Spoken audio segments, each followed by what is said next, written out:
Alright, welcome back to Pinoy Screencast. I'm Arnavino and this is the unboxing and initial impression of the Cherry Mobile Omega Spectrum. As you will see, they have a new sets of design on their box comparing to the previous one. Looking at the back, you will see the basic specs, an Android 4.2 Jelly Bean with a 1.2 GHz quad-core processor, which is a Broadcom BCM23550. Meron din siyang 8 megapixel rear camera and a 2 megapixel front camera. And ang screen size is a 5-inch HD IPS display or 1280 by 720 with also a 4 GB of ROM and a 1 GB of RAM. Plus, meron Dragon Trail ang kanyang glass. Okay, let's open the box and you will see the Cherry Mobile Omega Spectrum is almost the same as the Omega XL, pero mas curved lang yung corners, which is I am not a big fan of that design. Anyways, putting it on the side, the next item is the 2000 mAh battery and then the portable travel charger. Another item is the USB to micro USB connector for your charger and data transfer. And second to the last is the 3.5mm earphone with the talk button, and the last item is the Cherry Mobile Omega Spectrum user manual. That's all the item on the box. Let's remove first the front plastic cover so we can have a better look, and let's insert the battery. So you will notice at the back the micro SD slot and the dual SIM slot, the SIM slot 1 and the SIM slot 2. Okay, let's put the back cover and take a look at the other parts of the phone. First, at the back is yung 8 megapixel camera with the autofocus and the LED light on the left side. Going down, you will see the Omega and Cherry Mobile logo plus the speaker grill. At the bottom is the micro USB port, then flipping to the top is the earphone jack, and on the right side is the power button and volume rocker. Moving to the front is the LED notification, then the 2 megapixel camera and the light sensors. At the bottom part are the 3 capacitive buttons, the menu, home and back buttons. Now we are ready to boot up the phone. The UI has a delay on its animation but still manageable by changing to other launchers. One thing I noticed about the storage is the phone and internal storage is already combined, which makes it 2.66 GB, which I think enough for some decent large games and apps. I have installed the basic apps and games to check some of its performance. But before that, you will see on the upper left that it blinks a red light for the notification. So we move on to the benchmark. For the Antutu, it scored around 11,993. For the quadrant, around 3,373. Looking at the Nanomark, it has a 36 FPS and a 60 refresh rate. I also checked the audio if it's a CTIA compliant. Unfortunately,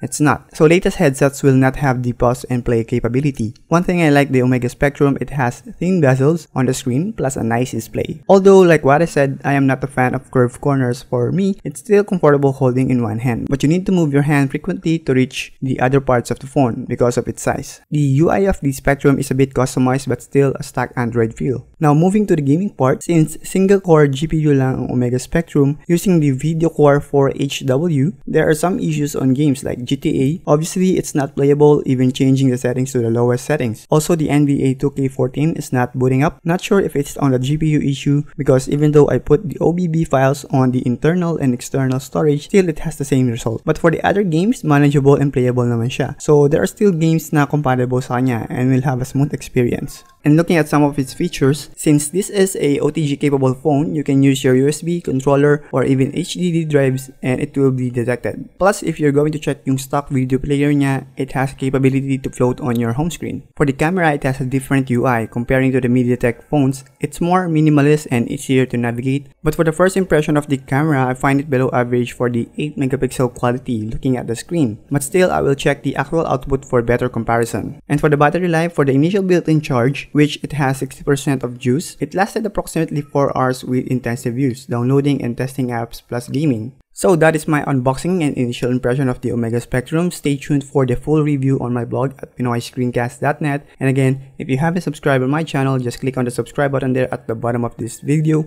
And feel free to share, like, or dislike this video. And once again, I'm Arnavino and see you on my next video.